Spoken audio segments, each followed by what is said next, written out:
Elevate your game development with Heroic Labs, the cutting-edge platform for building multiplayer games, and you need an edge to be successful in today's gaming landscape. Their scalable Nakama server empowers you to create compelling, real-time multiplayer experiences effortlessly. Benefit from features like in-game chat, leaderboards, matchmaking, and more, all designed to enhance engagement and retention. Whether you're developing for mobile, console, or PC, Heroic Labs gives you the tools to bring your community together. Unleash the full potential of your game with Heroic Labs, where every developer is a hero. Tchernahovsky, VP BD of AppLovin. Welcome to the podcast. Thanks so much for having me. It's good to be here. Yes, you're our first guest from AppLovin, and you're an AppLovin OG. 9 years. A little bit. Yeah. It's been a while. It's been an interesting ride. 9 years coming on to 10. Awesome to have somebody from AppLovin because you guys are kind of killing it. But there have been ups and there have been downs. Yeah, And indeed. so it's a super interesting company. For sure. Look, it's been really fascinating going through all of it. Obviously, the industry has changed quite a bit since my first days. Like when I started off, we were negotiating first fill eCPM deals, and it was a bit of a bazaar. It's like, somebody said 25, I'm going to say 26. Like industry has changed a lot. It's grown up a lot. And yeah, it's been interesting to kind of be part of that and see how it all developed. Yeah, I mean, 9 years at AppLovin. How has Yeah. AppLovin changed from when you came in to Yeah. where you're now leading a significant organization?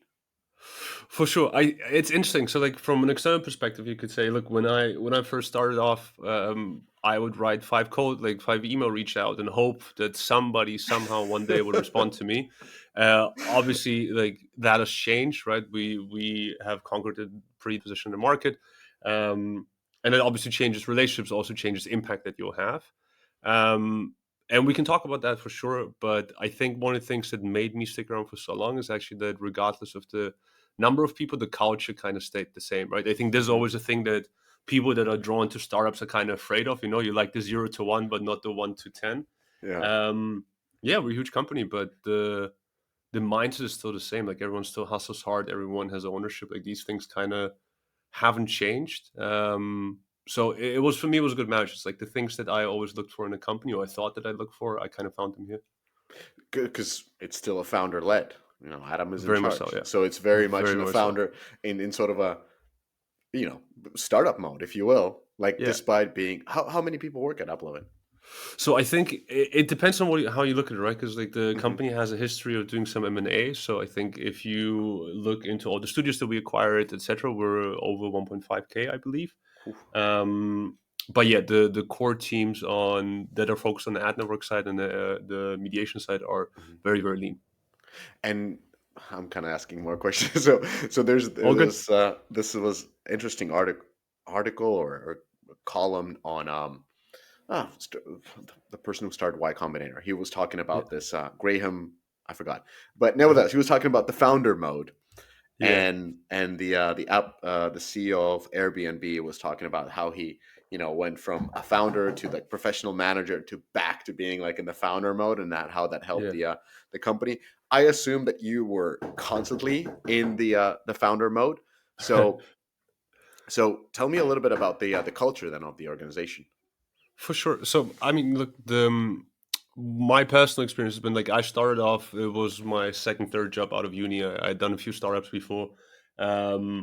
Started off and very quickly realized that I think we were like 90 people back then, right? And I quickly realized that hierarchy isn't much of a thing. There is no reporting lines. There's if you have an idea, you're going to share it. I think pretty quickly. Adam, the founder, and I could ping him any day on anything, on campaigns. To be fair, like now 10 years in, we still every now and then discuss a campaign, right? So like the mentality has very much been maintained that there's this notion of ownership. There is, I don't know how to best explain. Like what I generally tell people when they first start working here and they ask me, what's success? Like I think the way I always think about it is 6 months after starting, I want you to have opinions. I don't actually care if they're right or wrong, as long as you can have data to back your opinions up. That means that you're developing that muscle of ownership, they're developing that muscle of thinking on your own feet.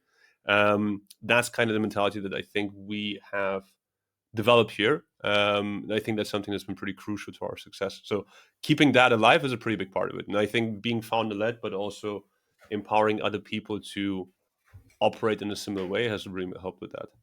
And I understood, like, this is something that I've heard, is the people that you hire tend to be mostly on like a junior level, so you kind of grow them to be Yeah. the leadership of AppLovin rather than, grabbing directors from other companies. Is that true? Yes. In my work, for example, I think we hired one director level person over the last 5 years. We had a few more, or one more come in via an acquisition, two more. But that was effectively it. Every other hire is junior, senior analyst level. Thought behind this pretty simple. I think if you come from SaaS businesses, there's a playbook. Like everyone's read the Salesforce book, and everyone has learned how to build these companies. And we don't really adhere to that playbook. We don't necessarily believe in it, at least in our application. So when you hire people that are more senior, they come in, they have a value add, right? Like one of the conversations I often had, or sometimes had with people that came in from other companies, was, look, here are the things that I'm good at. I'm not sure if these things matter here, right? And I think its context is really important. So for us, the skill sets that we're looking for, this entrepreneurial hunger, but also just being very, very, very data driven. These things in other companies, people as they get promoted might disappear a bit, because you become more of a people manager, let's say, right? And you move away from expertise. And that's something that historically hasn't worked out really well here. So we decided to just focus on bringing in young, hungry people and developing them.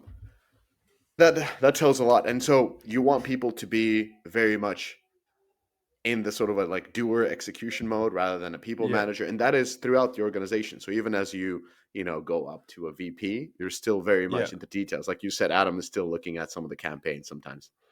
Look, I think I spent a good 30% of my time looking into campaigns and waterfalls and doing all that stuff, because at the end of the day, that's a bit of how we provide value, right? Like I think, obviously it's our job to help people develop and grow them as, let's say, their professional skill set, but at the same time, our job is to provide value. Like if I'm talking to a client and I'm pitching them something that has no value to them, then I'm not doing a particularly good job. Like the expectation is that through conversation we provide ideas or products that allow people to grow, right? Like that's, at the end of the day, that's our value add, is if you work with us and we do our job well, then your business Mhm. grows. That's the premise of it.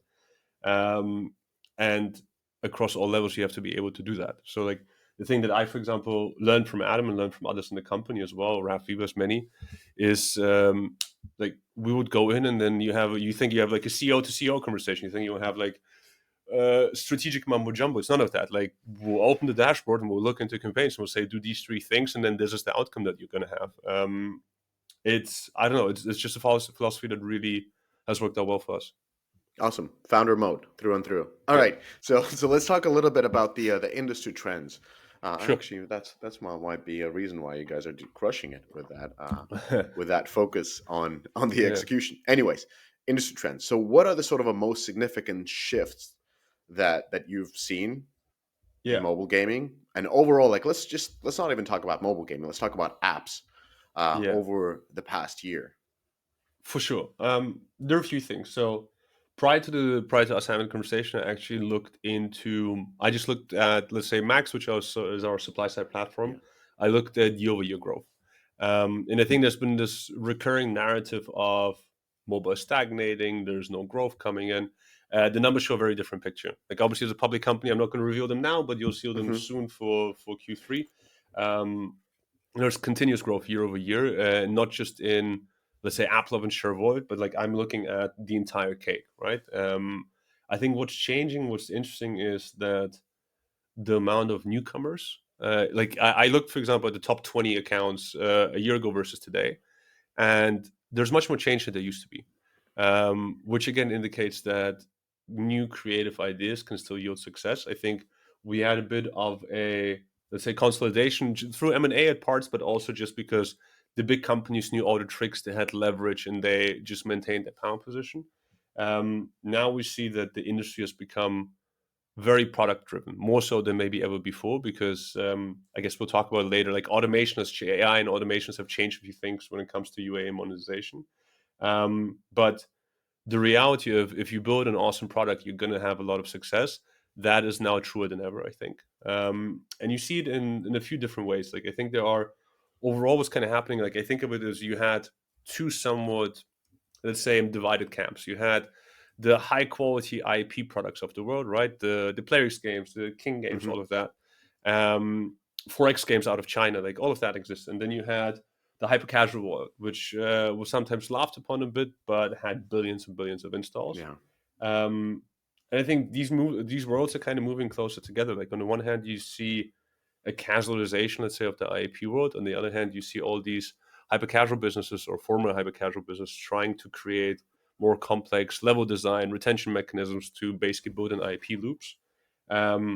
So hybrid as a notion is pretty big. And hybrid can come from both ways, right? Like hybrid can be games like Candy Crush integrating reward ads to monetize non-pay. Hybrid can be a game like Screw Jam that was a hyper casual, like very much a casual game, becoming majority IP driven. Like hybrid can come from both directions, but that's a pretty big one. And yeah, the other, like what I mentioned with casualization, like you see it a lot. Like I think the IP market, you had like the female oriented match and merge and all these games, and then you had a very male oriented business that for X games, the Evanies of the world, etc., that are coming out of particularly out of China.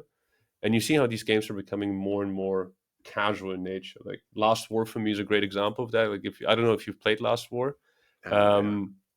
Like the game effectively started with like they used a creative that was running well and they built a game around it, right? Like it's become much more casual. And you see that in many of the successes that you create easier loops that then as a user is engaged become more addictive. I mean, Machine Zone used to used to do it back in the day with these tower first playables. Exactly. But now the playable turned into like the onboarding experience of the game. Oh yes, into a mini games. Precisely. Yeah, exactly. I think that's a pretty big one. Otherwise, there are mechanics that are coming up more and more. Like I'd say somewhat, it's not saturated yet, but the tile mechanic is very popular right now. Merge games obviously had like for the last couple of years already coming up the idea of these tile match games where, like Match 3D, Match Factory, like those are becoming bigger and bigger. So these new mechanics are also kind of starting to take a piece of the Match 3 pie. Okay, let me go through some of these that you said. So number one, year-over-year growth, that's still there. So the sort of like the notion that doom and gloom, we're done, the industry is dead, that couldn't be more wrong. We are growing. You mentioned that new creative ideas, whether we're talking about marketing or product, yield success. And so could we say that the market is very saturated, very concentrated? So you need innovation to stand out. Yes. And the innovation should come both on the product, but also on the marketing side. Yeah, I mean, the cost of making a copy of a relatively simple game are minuscule, and it's becoming quicker and quicker to develop it. So if you don't stand out, you'll have 5 copycats behind your tail right away. So yes, for sure. This was interesting. Said if you build an awesome product, there's going to be more success than ever. That's interesting, because from this is the notion almost of an indie developer. It's like we're just going to make an awesome game and everybody will play it. But there's kind of one thing around this is that in especially in the current market, like if you build it, they won't come. It's such a saturated market, whether we're even talking about a PC or mobile. But then the other part that I've kind of been hearing from UA people is like we're living the renaissance of value optimization era, which means that those products that really have king CPI, that's a wrong thing. Amazing CPIs, let's put it this way. And amazing metrics. They are able to take a larger share of the market, but it is a little bit of away from others. But because they have such a strong product, because they have such strong creatives or market positioning, they're able to grow almost at an expense of others. Would you disagree, agree? A bit of both. I think it's overall a bit hard to really quantify how much you take away from others. Sure, you could go in Sensor Tower and look at overall IP spend, right? I can look at max data and see how much overall ad monetization has improved. But the notion of saying, hey, company X scaled and company B dropped and that's perfect correlations, it's a bit hard to say. But of course, there is some level of cannibalization happening. The reason why I said that, like, I think new products are more important than ever is that as, let's say, the world becomes, both on UA and monetization, becomes more automated, some of your levers disappear. So what I mean by that is, historically, you could have just been a company that's 10 times better than everyone else at UA. And because of that edge, you would be able to maybe outcompete titles that would have lower LTVs. This was maybe true 5, 6, 7, 8 years ago. Today, the levers that you have are limited because algorithms on the growth side, on the network side, have taken over, right? Effectively, you type in what you want, your goal, your event, whatever it is that you target, and the algo will do your job. So to give you an easy example, if somebody has a product that has such a great day 360 retention that they can afford 5% day 7, and somebody else has the same looking product but they need 10% day 7, guess which one's going to win, right? If they look the same. So that's why I'm saying it all comes down to product, because I think the growth hacking edge is disappearing. This podcast is brought to you by AppsFlyer. In today's digital world, understanding your app's journey from discovery to download is more than just insightful, it's essential.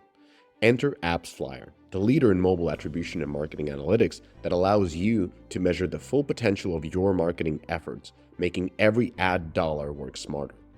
With AppsFlyer, that's your new reality. Dive deep into data-driven insights that reveal exactly where your users come from and how they interact with your app. AppsFlyer, where your app's potential meets performance. So UA is not perhaps the lasting competitive advantage or a moat like it was perhaps before.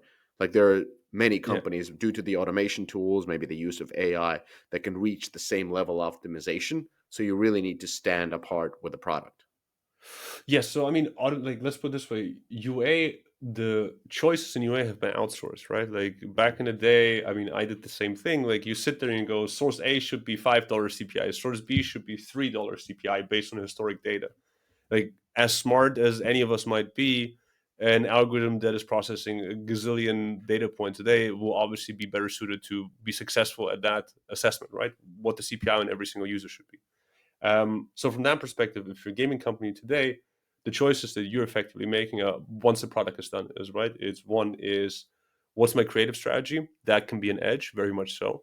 The second thing is, how good is your data and BI world? Like, how well capable are you of predicting long-term growth rates? Because obviously, as you build more complex products, your break-evens also expand, right? You no longer break even in 7 days, but maybe after half a year, after a year. So having good prediction and having sound BIs, like those things are becoming more of an edge, because they will define the confidence with which you can operate. But saying, hey, I know a great trick how I can scale my campaigns better than somebody. You run the same IP ROAS campaign that somebody else is going to run. The question is just, how successful is it going to be? Got it. LTV prediction, incredibly important in the current environment. For sure. Hybrid monetization. So Yeah. overall, like this has been a topic since I would say 2019, like when Archero first came, but it really kind of kicked off post privacy changes, where a lot of these hybrid casual powerhouses, whether we're talking about the Voodoos or the Qualis or the Oma games or you name it, kind of Rolex kind of started shifting into hybrid monetization. And now we're seeing also with the casual gaming companies kind of as well pushing towards ad monetization, not being afraid of it anymore. The way I was seeing this is because there was such a pressure on the CPI, so you had to push your LTV up, and the kind of easiest way to do that, or more straightforward, in addition to product improvements, is to monetize the audiences that are not paying essentially through ads. Is this what's happening, or like why is this? Why is everybody constantly talking about hybrid monetization now? Honestly, it's a cocktail of a few things. So let's start. Let's say, at least, obviously this is only my opinion, but like the way I've kind of seen it is, if we take the game company's perspective, right? Let's talk about the hyper casual studios. Inherently, as more competition came on the market, like the basic rules of economics that we learned in school started applying. Your margins went down. Hyper casual at some point was no longer necessarily a super high margin business, and it became super competitive. And I think there was a bit of fatigue around mechanics. So all that led to, obviously, these companies also build expertise and they collect more data and they become more knowledgeable. You know much more about, let's say, level design after having published 100 games than after having published one, right? So these things came together. There was a need and there was an increase in expertise, um, which obviously pushed these companies, to say, from a hyper casual world into building more complex mechanics, using that expertise that they acquired to really figure out how to retain users more, how to create more complex engagements. Um, at the same hand, on the other hand, really, you have IP businesses that, as they grow, I think understood that you see more and more success cases, right? Like today, Supercell has ads, King has ads. These companies, Zynga has a bunch of games with ads, right? Like I think the bad notion of it has disappeared. Like ads are no longer a terrible thing that is going to ruin user quality and users are going to hate you for it, because in all these games, ads are rewarded mechanisms. It's ways to engage your users to spend time in the product without having to pay it. So new value exchange. It's not like you're playing and all of a sudden you have an interstitial in your face that nobody expected nor was part of, let's say, the inherent contract between you and the player. That obviously also exists, but for the most part, it's a value exchange that you provide and that people choose to take or not to take, and that works really well. Like a good game will have 60-70% of users watch rewarded every day, right? Like that means it's a value exchange that people want.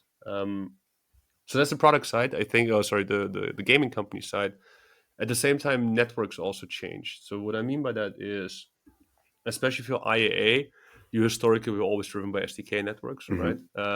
And frankly speaking, for us, for example, before we released Axon, we just weren't good at it. Like the vast majority of our business was IA games, because if you think about like the LTV spread in an IA game, it might be somebody's 60 cents in the US, somebody's 40 cents in the US.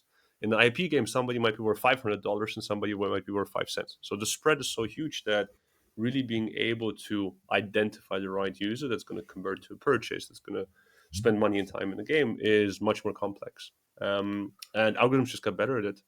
I think because our industry is so driven by UA, like most companies you'll talk to, their biggest single business expense is user acquisition, right? It's like 60-70% of their business expenses are UA.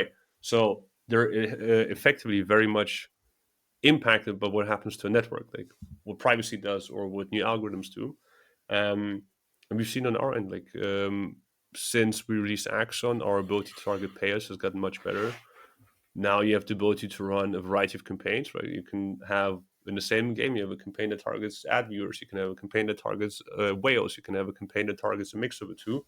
Now having that ability, you can segment your games towards it, right? You could say, hey, you know what? For this campaign, people are going to start seeing ads right away. For this campaign, people are going to we're going to have more aggressive offer pricing. You can start segmenting a little bit. I think that's the marriage of, let's say, product and marketing tools. Yeah, and then with the live ops platforms, you can also optimize by having the attribution data, and based on that, basically put them in different cohorts, and then show them more ads or less ads or different types That's of exactly stuff. it. I mean, like the idea of hybrid is, I think there are two worlds. I don't know how you think of it, but to me, there are two worlds of hybrid. There are hybrid where you have a game where people will, like a decent chunk of people will spend money and watch ads, like idle games back in the day, for example. And then you have hybrid games where you effectively have two different paths. There's going to be an IA path and there's going to be an IP path, and people are going to, like I see hybrid games that have IP campaigns with a CPI of $50 and IA campaigns with a CPI of $1. Like those will be very, very different user behaviors, as if there are two games in one. Like that's kind of what we're seeing. I don't know if you agree with it. Interesting. So I don't see them from this side. When I'm looking at Yeah. from the product perspective, like I don't know what your definition of hybrid casual is. The way I've defined it is kind of like 4 different pillars. So number Okay. one, I start off with the design. So usually with a hybrid casual game, they tend to have almost like a hyper casual core. So very simplistic, something that is very accessible. You can get it through one video, you can get it through a playable ad. Like I know that 4X games use that type of a core in their mini game, but it is something that proves to be working. But then you have that sort of almost like a hyper casual core, sometimes even a hyper casual core. But then you have a typically stats based progression, and then that allows you to have live ops, and that allows you to have more increased retention and monetization per se. So there's so on design's side, I see it as a hybrid hyper casual game with stats-based progression that allows other Yeah. things. Then on the marketing side, it's the same thing. It's like you're acquiring sort of at a price of a hyper casual game. So your ROAS, and then your ROAS is a casual game ROAS. Yeah. So you're kind of combining that tiny Yeah. CPI with a better LTV, and of course that makes a good business case. And then on the monetization side, of course, this is not a surprise. We're talking about roughly it could be 50-50 divide, but it can also be 70-30 to either directions. And then finally on the production side, it's not as fast to produce as a hyper casual game, so you're not just throwing it out there. Oftentimes it is significantly faster to produce than a traditional casual game because it misses a lot of elements and it's not as polished, and that kind of is part of the allure of it being downloaded because it looks simplistic. But yeah, so high speed development, a lot of early testing, a lot of testing, especially on the CPI, because that makes the business case. And then the difference between hyper casual is you actually have a team operating it once it goes live. So that's kind of like on the high level, but it has changed when I'm looking at the products. Like your product, Hexasort, my favorite hybrid casual game. Like that is a puzzle game that is a hybrid. So there's no stat-based progression. There's a lot of cool elements to it. And the way you've added ads to it is such an awesome value proposition because like if people haven't played Hexasort, you're welcome. Now you heard it. Now you download it. But basically, you open up space in your puzzle board by watching video ads, and that space is open only for that specific try. So if you fail that level, you play again, and as you play further, you kind of open up. That's not stats based progression per se, but it is such a good value offering for that 30-second last war video that you have to watch. For sure. No, So, yeah. Yeah. No, How do you see hybrid casual? Like, so I think what you're describing is the concept of hybrid casual as it comes from, like you described the progression really well, right? Like how you go from hyper into hybrid. I think that exists. To me, hybrid casual is also a merge game that's 80-20 towards IAP and has $20 average CPIs. Like that's also hybrid to me in the idea of in the notion that you've created additional loops. Like I think the interesting thing that I always see, or not always but often see, is you talk to somebody and say, well, yeah, I think my business like 60-40. And then you look under the hood a little bit and you see you actually don't have a single campaign or a single marketing channel that buys 60-40. You have some that buy 80-20 one way and some that buy 80-20 the other way, right? So there are, in truthfully, these games like Hexasort. I think there's also the Woodblock puzzle guys and the guys out of Vietnam who've done a really good job. These are like puzzle games that are inherently hybrid, but oftentimes it's creating different loops and different experiences in the same game.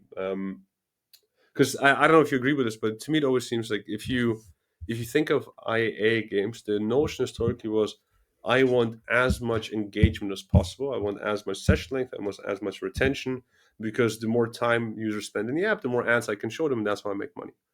On IP, it's actually a bit different. You want to hook a person, but you want to create blockers in their progression. Because really, why do you spend money? You spend money to unblock something that, okay, I only have so many lives to get through this level. I don't have the tower anymore in Hex. So like you have these mechanics that effectively block progress and make it hard. So you have complexity versus ease in a way, which is why, let's say, there's never going to be a hybrid Sudoku, right? There's never going to be a hybrid solitaire game, like unless you talk about don't TriPigs. say never. They Never will is come up with exaggerating. something. But you get my point, right? Like the idea of these games is to effectively get you to relax and spend as much time as possible in them. And IP is in some ways not the polar opposite. Obviously, you still want engagement and retention, but you also have to create these blockers. So that's why I actually think you can't just turn anything into hybrid. You have to find the right mechanics for it, right? Which is why there are actually not that many success cases in the world where you took a hybrid game and you turn it hybrid. Like there's Screwgem, there is Woodnest, there is Mob Control, and a few of those. But many of the success cases are actually built from scratch, right? It's like new mechanics that are designed towards hybrid from the beginning. Well, yeah, exactly. So I couldn't agree more that they're built from the start to be hybrid casual games, and that's why I was kind of like looking a lot on the product pillars of what needs to, because like sometimes you talk to a company and they're building a hybrid casual game, and they're like, we're going to build, let's say, an RPG style of a game because we see Yeah. a lot of market potential there. Idle RPGs are making good money and so forth. Yeah. But then their approach to building that game is like steering to such a traditional way of making that really they're just adding an app monetization component. And then the question is like, is it at that point hybrid casual game when the production values are so much higher, when their time to market is significantly longer, when the ability to create live operations and so forth, like everything is becoming almost like in-app purchase model based game, but just with ads. So it's kind of, I don't know, I don't think there's clear lines, but to me hybrid casual has always been around also a little bit of a cheaper production values, that time to market, that focus on marketing that is an essential part of the product. Yeah, I understand that. I will say, I think at this point, there isn't a business out there that is created. Look, there are some idealists in the world, as any part of the world, there are idealists at heart. But I think the industry as a whole has become very aware of the dependency on growth. So I do think that you're building towards growth. Like, frankly, you could argue that one of the reasons why hybrid casual was born is because Scan came around, and all of a sudden people needed to get their purchases in as early as possible, because back then people were unsure about probabilistic, right? And they said, Scan, I have a distribution window of 24 hours at the beginning. That's why I need to get my purchase in, because that's the only way for me to know. Like, I think that philosophy actually probably impacted things as well. But yeah, from that perspective, I think you're right that those games are probably more hybrid casual than a $5 million production cost match 3-day game that has a few rewards in. Like, that's the case for sure. And one thing that I wanted to ask you is, like, a lot of many companies are still in the phase where they have the studios creating the product and marketers marketing the product that has been created, rather than doing kind of together. And so what I'm already hearing in this conversation is like, you're immediately thinking about your campaign and like, okay, 80-20 here, 80-20 then, you can ask CPI there. And so you're approaching this problem from your expertise, which is marketing. And so which is crucial for the survival and the growth of that product. So my question is more like, how can companies that are making modern games with hybrid monetization, how can they align their marketing and product teams together? Because you're looking at the problem from totally different perspective, but the success scenario is the one where both marketers and product people are doing the same things. So I'll add actually to it. I think you have to align marketing, you have to align producer, and you have to align BI. Those three things are actually, if you don't have, like, if any one of them is dancing on their own, it's not really going to work out, right? Like, easy example is, you just release a great feature to the game that is going to increase your day 30 to day 60 progression by X. The LTV projections are not taking it into account, and the game doesn't scale up because it's going to take 60 days till you see it. So I think it starts with, let's say, even if you talk about ideation and when you talk about understanding success, like, one of the conversations that we these days have the most is, look, I've done some testing. Here are my metrics for day 7, day 30. Here's my retention. Is this good or bad, right? So already the feedback loop exists oftentimes through the marketing people, because the marketing people will bring you in the benchmarks. They'll tell you whether something has scale potential or not, and then you iterate based on that. But it's just taking them close. Like, there's one of the biggest companies in the world, they call it their marketing people marketing producers in gaming, which I really, really like. Playrix definitely does that. Exactly. So the notion of a marketing producer having not just responsibility, but also a requirement of expertise across all of these different, let's say, areas is going to drive success. So I think that's exactly the way to do it. If you keep them separated, you're just going to have information asymmetry. Like, somebody's going to think it's a hit, but then the other guys will not understand why it's not or why it is. And how can these signals be delivered as early as possible for the teams making the products? Well, I think, look, luckily, again, I'm curious to hear your take on it being on the other side of things, but to some extent on the other side of things. But I think used to be on the other side of things. Now I'm in the middle of things. Exactly, you're kind of in the middle of things. But I always love the transparency in our industry. Like, there's if you're going to build a merge game between your marketing channels, your friends, you're going to figure out benchmarks pretty quickly, right? Like it's not like it's a hidden secret, because I think people understood like it's not the result that's the secret, but it's the path to get there. Like I can tell you that you need for a match 3 game, you need if you have a day 7 or ROAS goal of over 15%, you're just not going to make it. That information in a nutshell is valuable, but the real question is, how do I get to a ROAS that high, right? How do I get that much conversion early on? And I think that's the crux. But getting the benchmarks early on, I think, is not hard, and that's something to focus on, and that's going to provide the loop. That's going to give you feedback on whether you're going towards the right direction or not. And the other thing, honestly, is this idea of I'm going to develop a game in my chamber for a year. I'm not going to show it to anyone. I'm not going to test it. And then when I think, right, it's like when I think it feels right, then we're going to spend $200 on marketing, and then the golden cohorts. Yeah. But like that's just not the reality anymore. I think people are testing much more. I also think, by the way, that there is an increased understanding of golden cohorts, right? I think there was there was a time where it's like, look, I spent $200 on Facebook and I'm break even in 2 hours. Like this game is going to be a huge hit. Like obviously these days have also changed a little bit.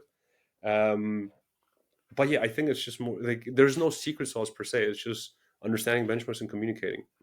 Yeah, and well, that is already a lot, because so being in the middle, meaning working with a lot of different companies, especially on their organization, how can they set up their processes to succeed?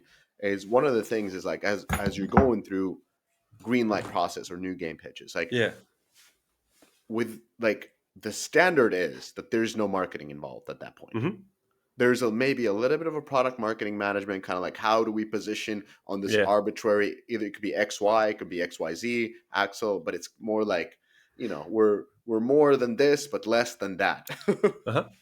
But there's no conversations about this type of a breakdowns. It's like, what kind of a campaigns would be running? How do we advertise it? And what do we have to focus on? What are sort of our ROAS targets? What are LTV and CAC targets and so forth? And I think having UA as a part of already a green light process, sharing that understanding of once the rubber starts hitting the road, once we need to start scaling this, these are the type of things that you should be thinking about, because it's enough for them to understand of what it means to 20/80 ad, 20/80 in-app purchase, having ability to target different cohorts, meaning that different type of audience, meaning you have now a broader audience you can target, meaning you have less volatility in your CPI, like all these type of understandings.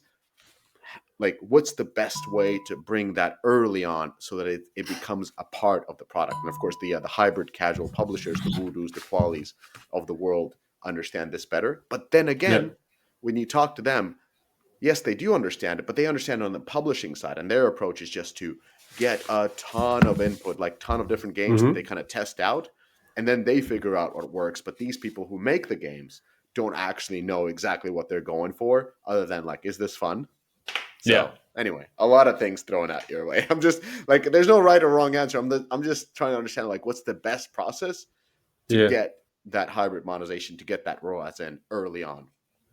So like, do you think, for example, it comes down to team size as well? So this is the thing that I often wonder, like you see that smaller teams are just more agile and you build these pods, right? We have like a marketing producer, you have 5 people in that work on the game. Obviously, the more complex the game is, the harder it is to do with 5 people. But do you think it's a factor where you can create these small pods that just develop, test, and do everything combined? Or I haven't seen, like, yes, of course, smaller teams are more agile. There's nothing to it.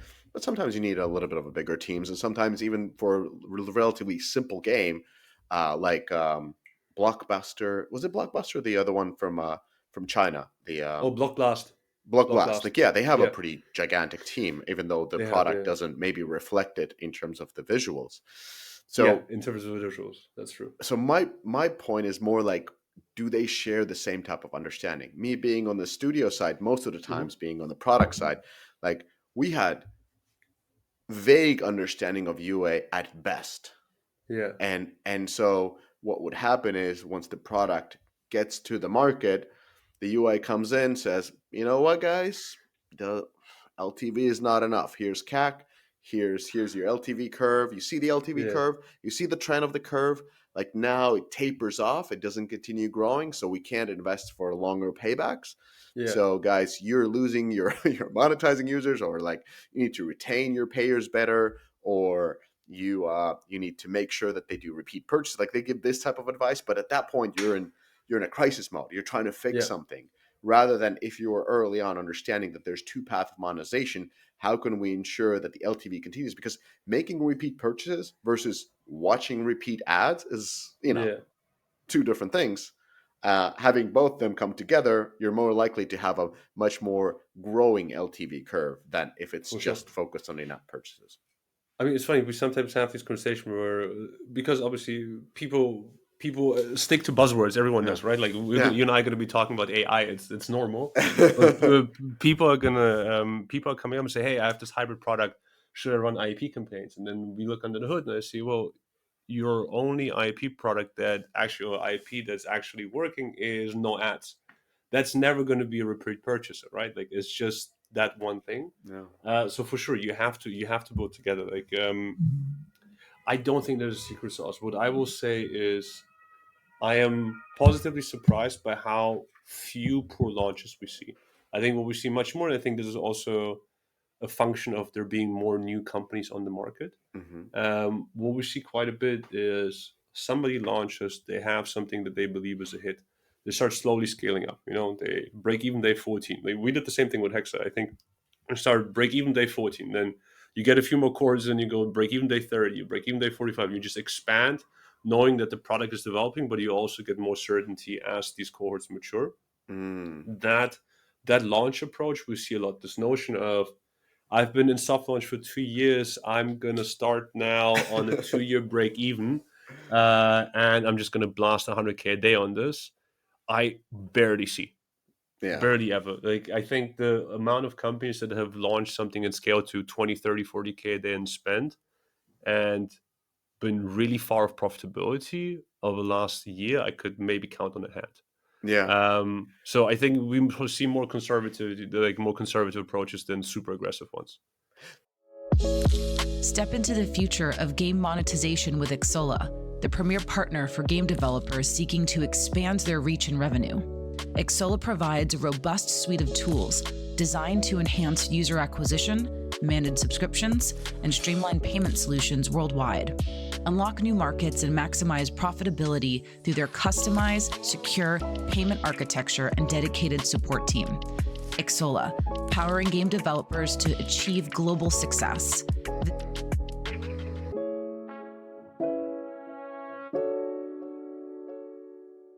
There's also, like you mentioned this one thing of like, how do you track LTV, like predictive LTV, how important that is.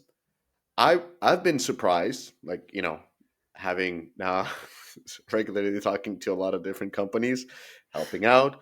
I've been surprised how, I don't want to use sophistication, the word. I was surprised how inefficiently they visualize cohorts and LTV and CAC.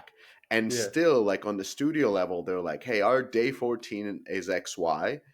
And if we can get it to 2% here, I'm like, what is it? Like this doesn't matter at all.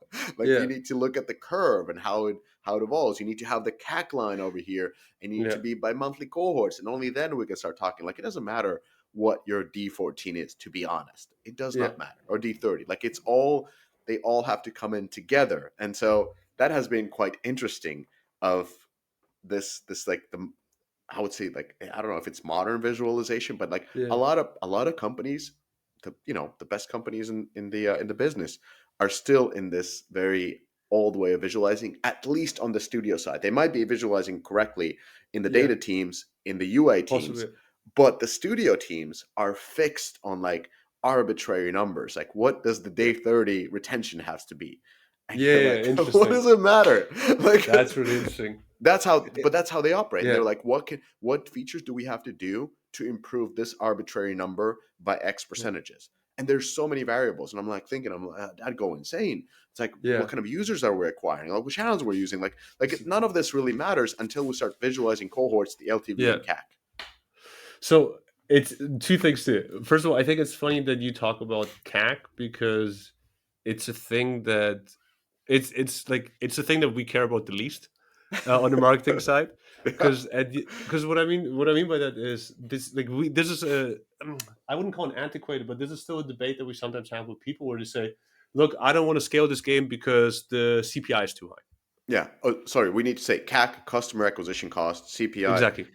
cost per install. Per install. So Exactly. LTV, Thank you. lifetime value. All right. Everybody's on Exactly. board. So people will say, you know what? Look, these ROAS look great. The growth curves look great, but I can't spend on a $40 CPI. The CPI doesn't really matter. The reason why I'm saying that is the only thing that matters is exactly what you said, which is what is the growth curve? How are people progressing? And the flip side of it is that the job has become significantly more complicated because you used to run one campaign, maybe that campaign was focused on one number, and all the users that came from that campaign behaved in a similar way. Bob's your uncle, you're great.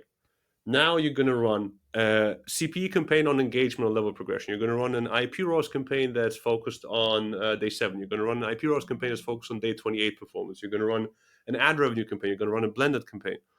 The one thing that these guys have not in common is growth rates. Like the growth rates in every single campaign are going to be different. So if you go in and say, I want a day 7 ROAS target of 14%, and you say that across all 5 campaigns, you're already failing because one should be at 7%, the other one should be at 20% because retention, behavior, everything's going to be different. And where it now becomes difficult is when you think of LTV projection modeling is you need data, right? You can't model of a cohort of 20 purchases. So it becomes this chicken and egg situation where you build more complex games that have longer break evens. So you're more dependent on having good projections, but at the same time, your data is more spread out, right? And if you now loop that back into the product side, let me give you an example. There was this game out of Vietnam that came to market, and it was 70-30 IAP. Like it was the most successful way of we were the biggest channel as we often are. And the most successful way of buying was IP ROAS and blended ROAS, right? And it was 70% IP.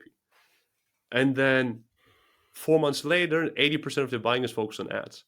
So you could say on the product side, you look at this and go what happened? How is my LTV a fifth of what it was before? Well, it's not really, right? You're just acquiring different types of users. So that complexity makes the job harder, but the upside bigger. Fascinating. See, this is the type of things that people don't think when they're developing the games. And it's very hard to focus on this when you're in a doom loop. And that's actually something that I just wrote myself, doom loop. I want to talk about doom loop. I don't know if this is a concept that exists, but let me explain to you a lot of the conversations that I've been having with different studios. And it starts with AppLovin. I mean, I figured out that their AppLovin is here. So it's 2023. They launch a game. We're talking about Q4, Q3. Right. Everything is looking hunky-dory. So these are casual games, puzzle games, like something with a relatively big audience. Paybacks coming in quick, month, 2 month, cohort looking nice. And then the games start coming under the payback term. So each cohort is doing under and under. So what every studio would do is they start reducing their ad spend. Yeah. And they're like, AppLovin is not delivering like it used to deliver before. All right. Well, it used to be great. Not now for these particular games. You know, maybe there was, I didn't look at it, but probably Monopoly Go launched. So anyways, surprise, your traffic went elsewhere.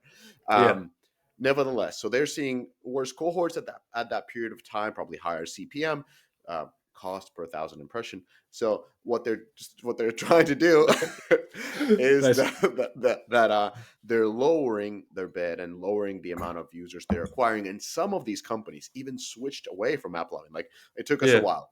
We went deep into the data to looking at their channels because the traffic quality starts decreasing.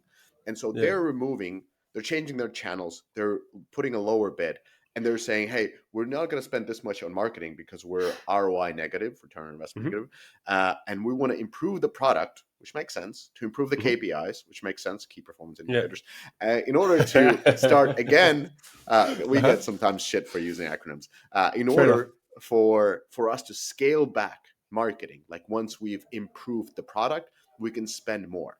So this makes sense, hypothetically. I think it worked sometimes before. But what happens is they go into a doom loop.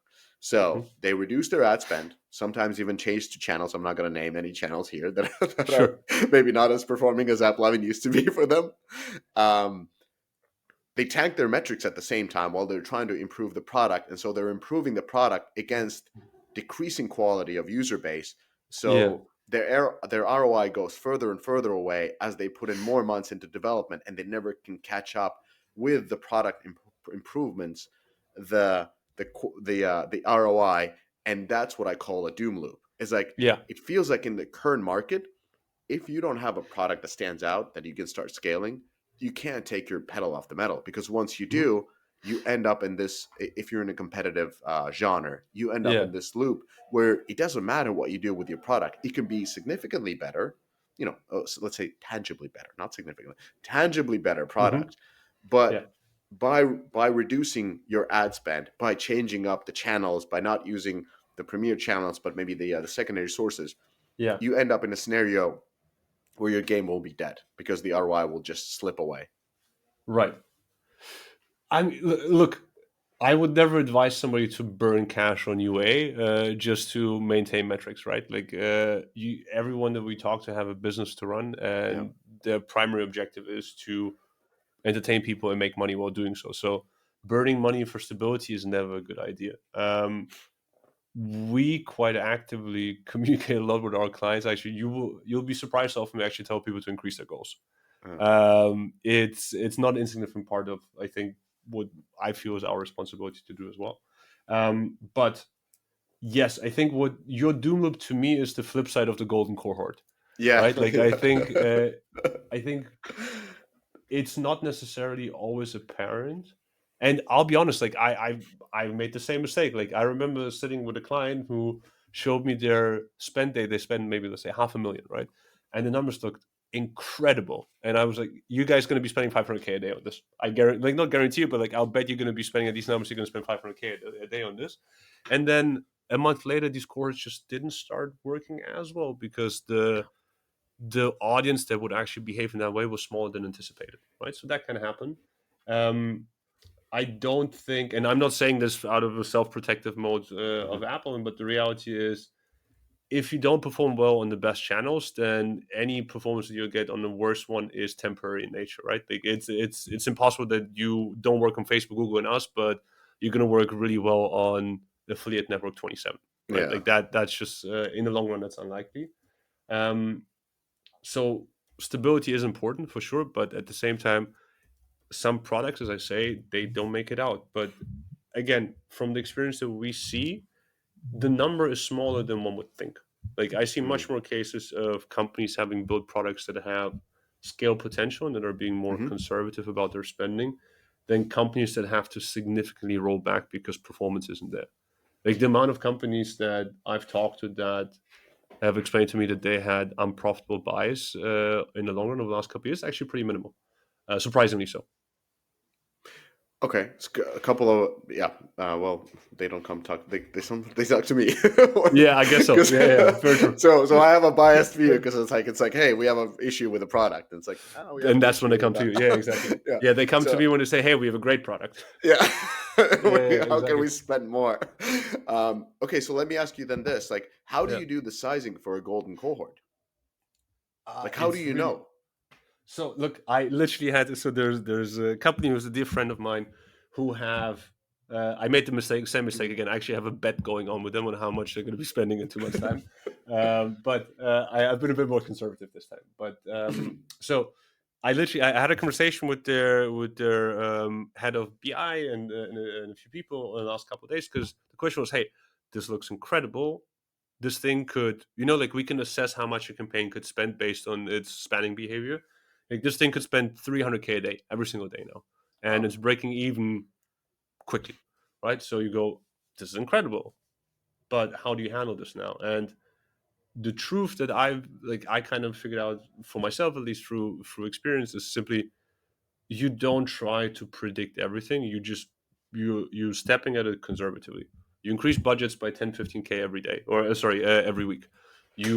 Once you stop capping, you lower it goes a little bit by 10% relatively every week. You just keep doing that till you have enough data to do LTV predictions well, right? So you go from, I'm making numbers up, day 7 to day 14. You stay there for a couple of weeks. Then you go to day 30. You stay there for a couple of weeks, and you just do it one step at a time. And you'll see the degradation of the golden cohorts as long as you look into growth rates, right? So the most of the conversation I have with people are more about what's the day 7 to day 28 growth rate than the actual day 7 number, right? If you look at growth rates and you gradually increase rather than just going at it all at once, I think you'll be on the safer side of things. Okay, good. Conservative scaling until you have the LTV predictions done, and then look at the growth rates between day 7 to day 14 and so forth. That's a good one. And then the third one probably that you mentioned is like you have to be outperforming from the start in the channels that you're using. Like they need to be great. You can't start off with like we're not even close to payback. No, you shouldn't. I mean, again, if it depends on the game, right? If you launch a match 3 game and you want to start buying by being break even in 7 days, you're just not like the campaigns are just not going to have any scale. All right. So obviously it depends on what type of product you're launching. But if you're launching something hybrid in nature, you'll have pretty quick break evens initially, and they'll expand over time. And again, for folks listening, like there's way. I think I'm thinking of doing an episode with one of the LTV platforms or UA platforms, just to show what visually we mean by the shape of the curve. I was surprised how few of the studios are visualizing this, but it's very clear once you start looking at monthly cohorts and the shapes. You don't have to be a data scientist to understand whether you're doing good or whether you're in deep shit. So those are the ways. Just maybe as a last one, because this is one of the gospels that I'm preaching. Like, if you're managing UA or if you're owning a company and you run a couple different channels and a couple different campaign types, and you have the same goals in every campaign, you're not maximizing your profits. Straight up, there's no question about it. Like every one of these channels will have slightly different curves. The goal should be a reflection of those curves. If you're running the same everywhere, you're probably making too much somewhere and too little somewhere else. Mm-hmm. Got it. One more question before I let you go, and one more important question before I let you go. Apps versus games. So there are multiple different graphs, and I've been proponent of this one.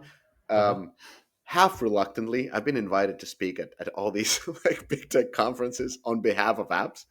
I'm no ambassador of apps. All I did was thank you for your service. Show these. They're like, come here and talk to these people. No. All I've been is just showing the graph of the growth of apps in terms of in-app purchase spend, and the growth of gaming in terms of in-app purchase spend. So gaming kind of stalled. It's going up a little bit again, but apps have been just going up and to the right, like without a stop.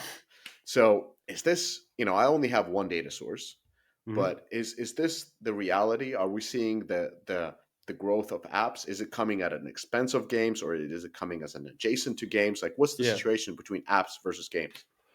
It's really interesting. So I'd call it, let's start with your last question first. So I'd call more adjacent because at the end of the day, it's a loop, right? Like you monetize users and the CPM is a function of also campaign diversity. Obviously having different campaigns in that target users in a good way is going to be beneficial to CPM. Like think about it this way. You've probably seen install rate numbers, right? Install rate is the percentage of impressions that lead to an install.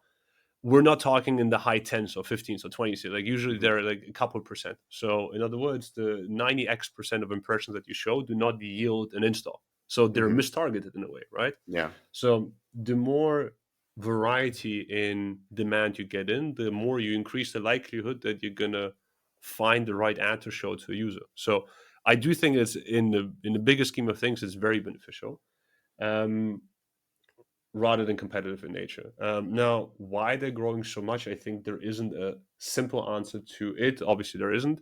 I think we should separate between, like, Uber is also an app, right? But it's not really what we mean here because we're talking about products that have its primary monetization loop in the app itself, right? So we're talking about health and fitness apps, fasting, all these things. So Duolingo, that's what people say. Exactly. So I think there are a few things that happened there. So they were already on the uprise before. These were naturally quite heavy on user acquisition on SaaS, right, on Facebook and Google. And then obviously Scan came in, and that particularly on Meta back then, they made buying a bit harder. And I remember working with some of these companies, and the ROAS and profitability just went down, right? Now, on the one hand, you have channels like ourselves that have improved a lot on the algorithm side and are now a very viable way of growing these businesses. So we work with a bunch of apps now. On the other hand, you also have new approaches. So one of the things, for example, that I see a lot in the app world is app to web to app, if that makes sense. So basically you run a campaign that will target the website. You'll sign up on the website, you will make the subscription on the website, and then they'll direct you back to the app, right? So the advantage of that is you don't have to pay store fees. Yeah. What And games obviously, can't do. bingo. What game? In theory, Hello, they DMA. Yeah. yes. I mean, I'll put it this way: I wouldn't be surprised if in a few, like, you'll see games doing the same thing. I think the different part is the value exchange, right? Like, if you're going to download the match 3 game, why would I spend money before playing the game? Whereas if you Well, download Epic tried. They got kicked out of the App Store.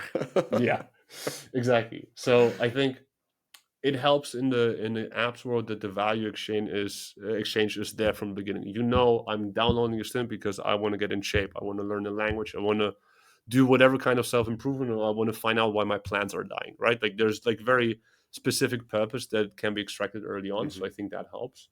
But also it's really interesting to see to me right now in, like, I don't know how much you had to do with these AI based chat support help apps. Like, it's a pretty big vertical that's growing, and to me it's a bit like the next hyper casual. So you have really low development costs because they're often overlays over ChatGPT. You have a very quick return funnel, right? Because, like, when you have subscription based apps, they have to make Yeah. 50-60% of their LTV in the first day or first 7 days whenever your trial is over. You have low cost and easy mechanics, right? So all these things kind of come together, and we're seeing these businesses come up that have a variety of different chat apps, that have support apps, that have boyfriend girlfriend app. That's a different part, less of Alba, but that exists as well. So there are just a bunch more coming to market, and it's become super aggressive marketers. And yeah, like, I'm seeing patterns of the hyper casual world again.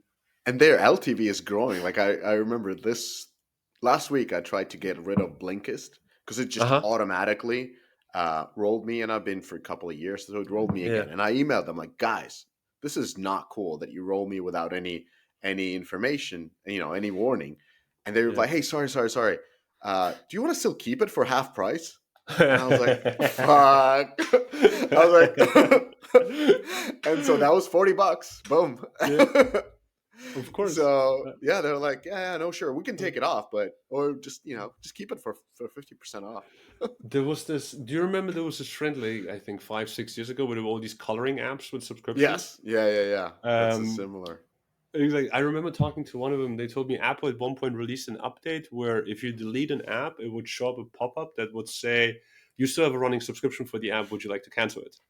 That lowered LTVs by 25%. Oh, just that one thing. So yeah, subscription is an interesting business. But no, overall, I think the app world there's so much variety out there, and I think it was also underserviced. I think the world wasn't as aggressive a marketer as gaming was, right? Like, gaming has always been super ruthless operators. I think in apps this is coming. You also see, honestly, like, a bunch of these app companies, the backgrounds are in gaming, right? Like, you can see some of these founders are former gaming people. So I think you apply the same playbook to different mechanics, and it's just becoming really successful. Exactly. Gamification of app world. That's why I'm like, hey guys, like, I know there's layoffs happening and so forth, but apps is booming. Like, your skill set is unrivaled in this side of the industry, and we all use apps and so forth. So kind of like, a positive spin towards it. Of course. Daniel, and I had only 1 hour of your time. Thank you so much. And how can people get in contact with you or your team? And what do you offer for people who get in contact with you? Free cookies. No, first of all, thanks so much for having me on. This was really fun. Felt like, we're just having a chat, which I really enjoyed. As for how to get in touch, look, myself, I have the advantage of having a terrible last name, so I'm very easy to find if you know how to spell it. Tchernahovsky. That's there you go. Easy, That's super easy. I mean, it spells like it sounds. So if you manage to find me on LinkedIn, just reach out. For my team, same applies. I think we have support emails, but also I think we're very active in the gaming and non-gaming community. So I think if you don't know one of us, your closest friend in the industry will, just feel free to reach out. Feel free to ask an introduction. Trust me, we're also looking for you guys. It's not a one-way street. But as for the value add, I think it's a great question. I don't want to go on too long of a tangent here, but I think it's really changing as we become more automated, right? Like my job or our team's job is no longer to go in and say, hey, these 3 hacks, if you do those, you're going to be successful. It's much more about giving feedback, giving best practices, seeing what performs. Like inherently, we have a bit of information asymmetry. What I mean by that is like your account manager will see 10 different campaigns or 10 different companies or 20 different companies that they work with, right? So that information asymmetry, their job is to use that to your benefit, to teach you ideally or to share with you what they've learned elsewhere, combined obviously in an anonymous way. We'd never, but using learnings and best practice to help you develop better games and to help you grow your games. Like that's really the mission statement, I think, for us now, to provide value. Your client success is your success. That's Bingo. how SaaS really works. Very much so. Exactly. Again, thank you so much. This was very insightful. We'll continue the conversation in the upcoming episodes. And folks, reach out to Daniel. Link in the description below. So you'll find him or his team. Yeah. And thank you so much for all the insights. Thanks so much. You did it. You made it to the end of the episode. As a fan of the show, it would help us out if you subscribe and leave us a review on the podcast service of your choice. More importantly, are you a member of the Deconstructor of Fun Slack group? If you have 5 years or more of games industry experience, go to deconstructoroffun.com/Slack and apply to join. Join the games industry's best professional community filled with peers always willing to lend a hand. Or subscribe to our newsletter to get all the latest insights from the Deconstructor of Fun content creators. Thanks for listening.